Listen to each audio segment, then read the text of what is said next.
Simpson. Check it out now. I guess we can finally say, people, it ain't TK47 no more. It's officially TK 55 years. Okay, 55 years being sentenced in the penitentiary because you were involved in a botched robbery that led to the murder of a young man.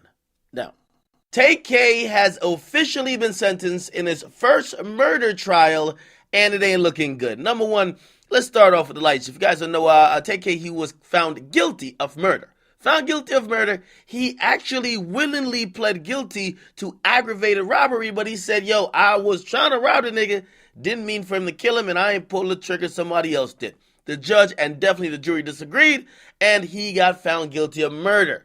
Now, sentencing was not in his favor. Keep in mind, TK made a whole music video about the goddamn crime. Okay? He also made a goddamn music video and was glorifying him trying to do the race.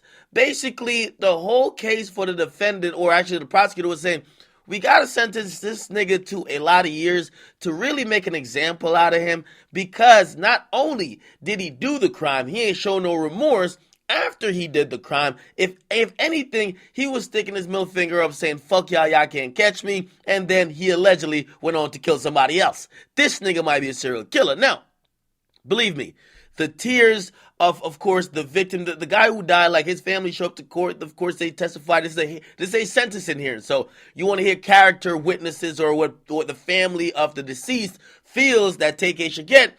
And they all feel like he should get the max. Okay? They claim that the blood of their son and their brother, because, you know, the mom and the brother spoke, was on TK's hands with every lyric he spat that was talking about the murder, every ounce of merch he sold, and this is what he's getting.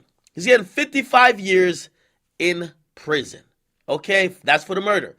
He also gets a bunch of other years in prison, but they run concurrently because it's for other charges. So the 55 years is going to supersede everything, but he did get a 30-year sentence for the aggravated robbery, the one that he pled guilty for. He got two separate 13-year sentences, which is 13 years in prison, for a smaller aggravated robbery charges in terms of the home invasion, and he's ordered to pay $10,000 in restitution.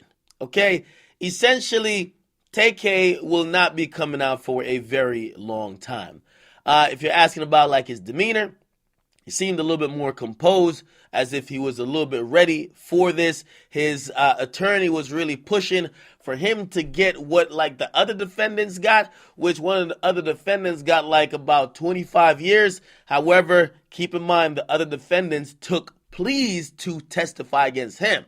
So they said, we ain't gonna go to trial. Just give us 25 and we'll help you convict them other niggas. And the only two that took it to trial was TK and the actual shooter. The shooter got life in prison and TK got 55 years. So basically, the judge and everybody agreed that they couldn't give TK the same type of sentence as others because in reality, the others helped the cops, TK didn't.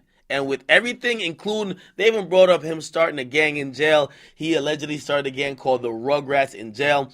And because of that, they felt like even when he was locked up for the second time, right, he still could not understand and control himself to not go with delinquent behavior. Very sad story, but it appears the story of TK, or at least his story in the free world, is going to be put on pause for a very long time. If you ask Texas, it's going to be 55 years in prison. You guys can comment, you guys like them, subscribe. What are your initial reactions and thoughts to this? I think, again, I was thinking he was going to get this. I was thinking more in the range of 40, but to be honest, clearly in Texas, they don't play.